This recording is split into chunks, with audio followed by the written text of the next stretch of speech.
First of all, I'm going to stop and show you the wisteria.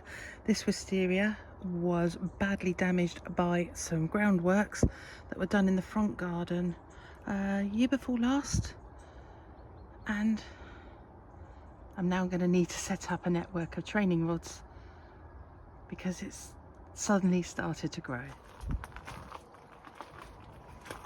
Past the stables and up to the barn, and we are in the rose garden. Good morning, welcome to the Tudor Cottage Diaries. My name is Heidi. It's August. My last video got lost in the YouTube algorithms, so I'm going to attempt another upload today. What's happening? Wow, we've still got lots of colour. The sedums will be coming through next. You can just see these at the front of the frame in their lime green state at the moment, with the dahlia behind them. I love this dahlia. It looks like it's been paint splashed. Going back to the veronicas, and then the roses are over in this bed. The agapanthus is looking resplendent still, actually.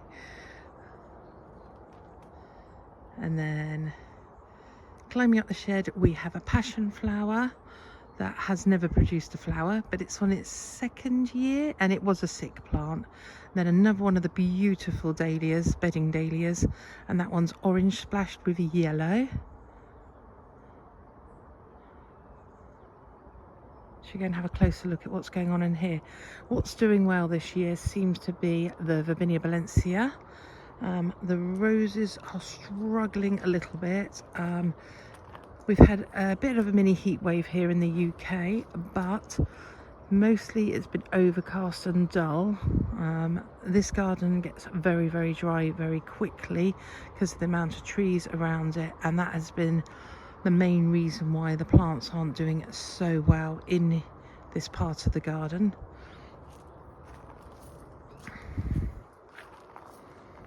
But some of the roses are on their second flush. Normally in August I'm talking about third and fourth flushes of roses. This year seems to be the exception. Emily Bronte has been beautiful, same as this one. Emily Rose Austin. Right, let's look. The state of the pond. We've had the weasel attack again, and very, very sadly it got a 40-year-old koi carp. Absolutely devastated because we've had that carp since, well, before we met. David's had it since he was 14. The nets didn't work, so we think it was a weasel.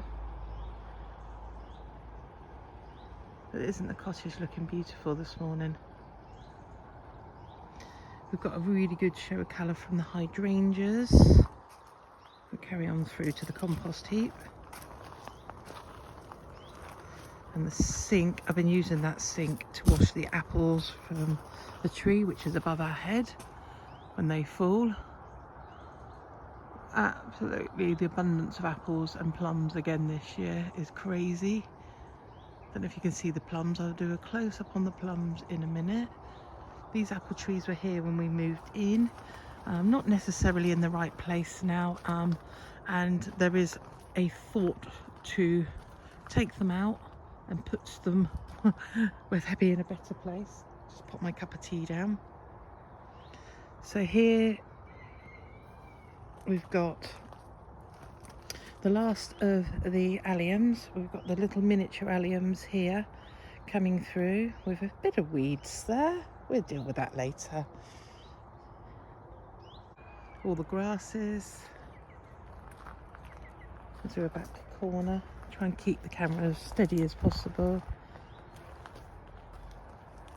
We've got the start of the beautiful oriental, what are they called? Oh, I've forgotten. Oh God, the brain this morning. Bane fog.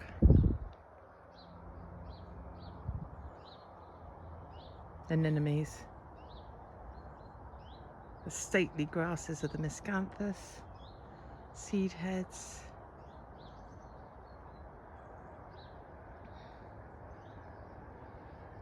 I think for me this has been a very, very hard gardening year. The delay in the seasons getting going has left quite a few of the plants very needy. I've been feeding all of the pots. The roses have had one feed, and actually in hindsight I think they probably should have had 2 or 3 feeds. Yeah, it's not been a good season for them. There we have my honesty seed bank. So I grub out all of my honesties once they finish flowering, and I leave one plant, and that produces all the plants for next spring.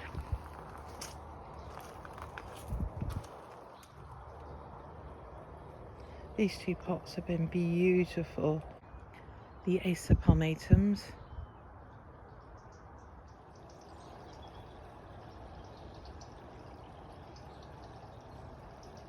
I got plums for my breakfast this morning, and I'm going to make some plum jam this week. Looking through the main entrance to the rose garden.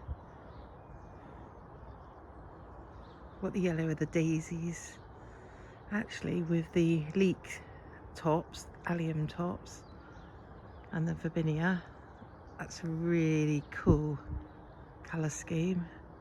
And in the back then it's pale blues and pinks, and then pale blues and whites, and then this front one's pale pinks and whites.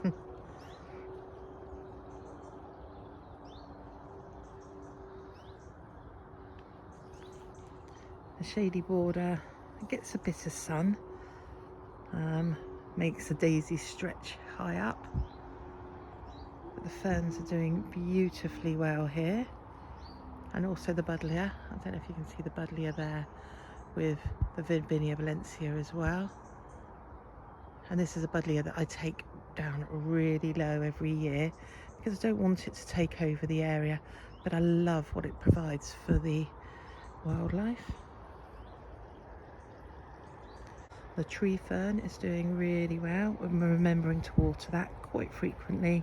However, this maple has been scorched, and that is because it was 30 degrees the last few days. The little clematis here is loving this hot weather.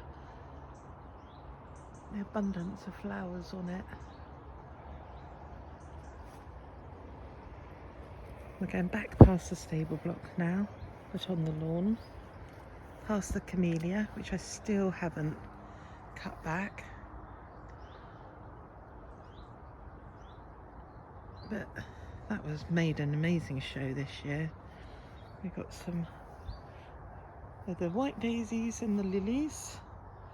Oh, the smell here is intoxicating.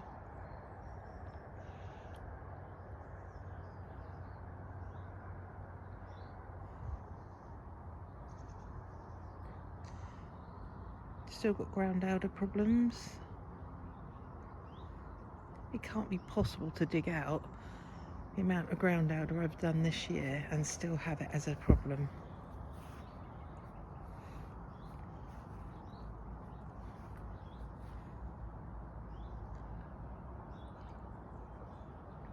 Excuse me, I'm drinking my tea at the same time. It's approximately 6:30 in the morning at the moment, on what will be another scorching day. There's a gorgeous dahlia. So my chores have been weeding the drive and the gravel. That has taken the best part of 3 days, I think. Front border in front of the cottage here. You've got the yellows of the daisies mixed with the amazing collection of dahlias and the most beautiful phloxes. Phlox.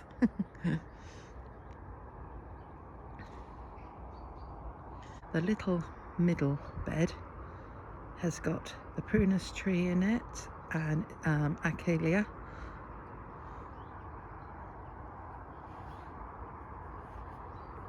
There we can see the cottages in the village just over that hedge.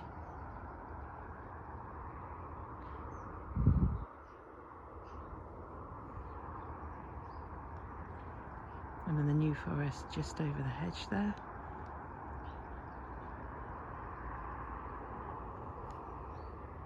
Sorry about the road noise this morning. You can tell it's a clear morning. You can hear the M27. Don't normally hear it here. Take a step down. Oh.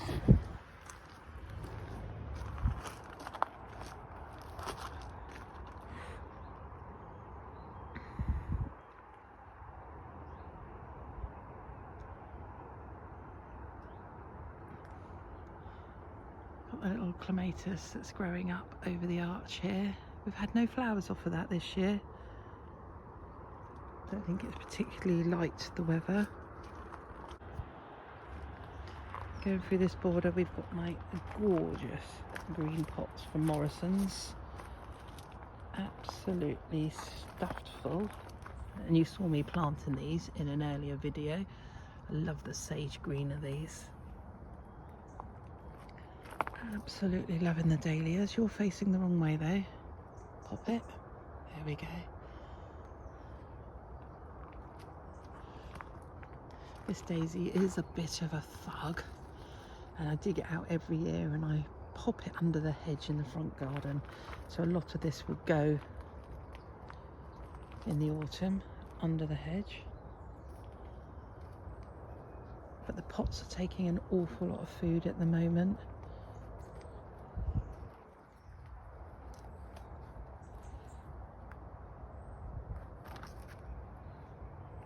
The bay trees survived. They went really poorly. Lots of yellowing leaves at the beginning of the season, and they've had a really good feed and lots of water. The beehive behind the fuchsia, and then the hydrangea garden.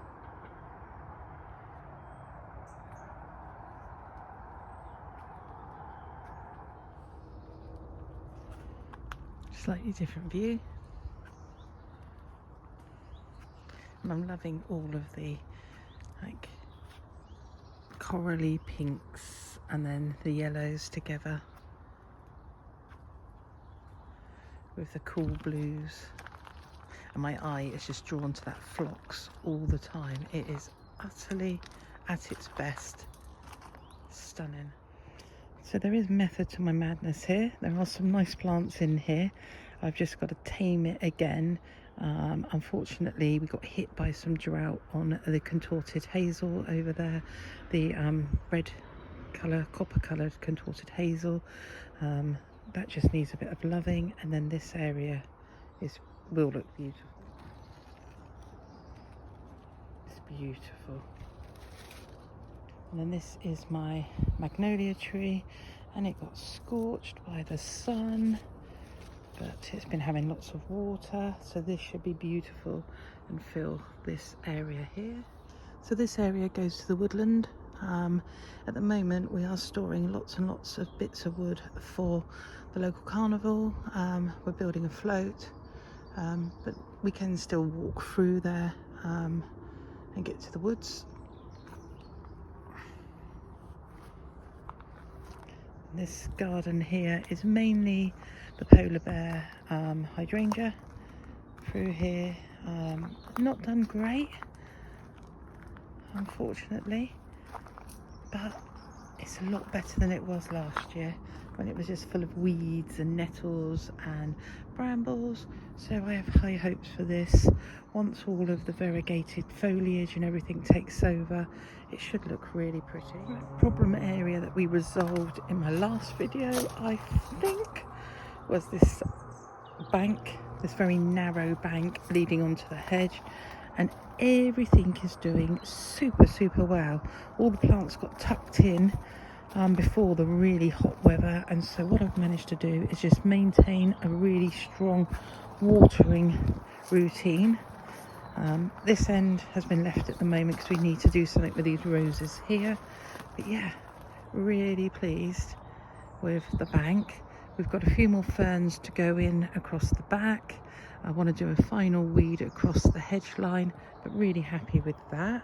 And the gravel is down, so yeah, looks fresh and more inviting. I have to talk about the hanging baskets this year. They have been incredible. You have to keep at your feed. So I'm doing lots of feeding.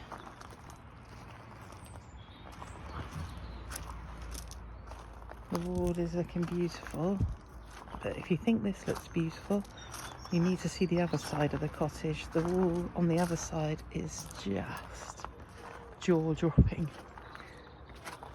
I'm in pyjamas yet. Here we go. Let me do a across the gravel. So the roses are finishing flowering, and then look at this. What colour? So there we go. There's the cottage with all its beautiful summer colour. The roundabout, it has been stunning, and we're just about, it would not be a video without Cocky what sits on there, would it? And it's about to become stunning again as more things come into flower. The alliums have made seed and they're dropping their seeds, so we should have more alliums in here. There's the second cockerel. Right, sedums again getting ready to explode.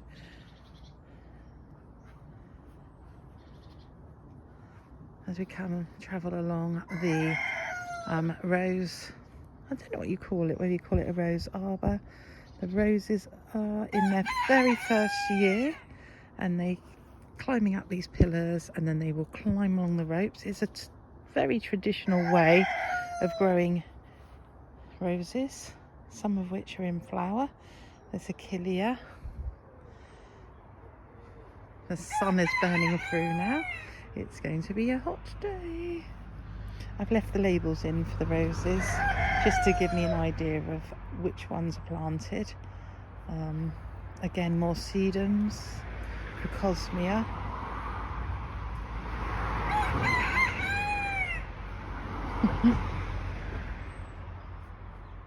The traffic has started. These crocosmias have all been transferred from underneath the hedge line, and I'm loving that burst of orange colour. Little aster here in the middle. We've got massive aster about to come into flower in the back garden. I forgot to show you. The dahlias here have taken a bit of a hit from some wind the other night. So this is kind of how bad the hedge was. If I show you. Oh, we're refetching the chicken coop, and then my husband has done the hedge all the way along the side.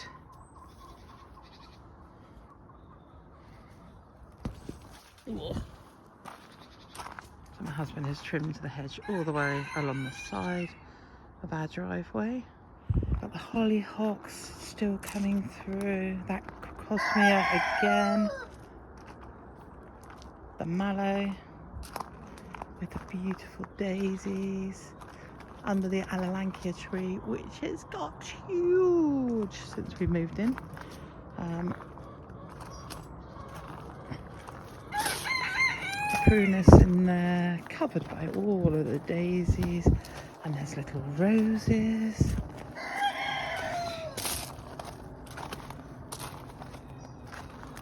Right, can I show you what I've done here? So we've started to trim the rhododendron, and that will be domed off. We'll probably lose next year's flowers, but it is getting rather out of hand and huge. And then the verbena has been cut quite sufficiently, and then these hedges will get taken down this week.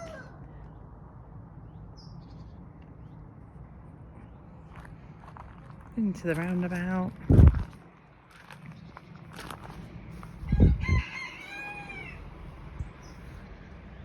The variegated buddleia's not doing very well here, so I'm going to move that fella. It is quite dry under here. The Jutsias seem to be liking it. This has just been a flying tour around the Tudor Cottage garden, purely to beat the sun, but also I'm just back from holiday, so I need to upload this video, and then help my husband finish this hedge. So I'm going in here to upload the video. I've got a cup of tea. I look forward to hearing from you all soon. So please click like and subscribe and follow this channel. Hopefully next time will be more of a doing video.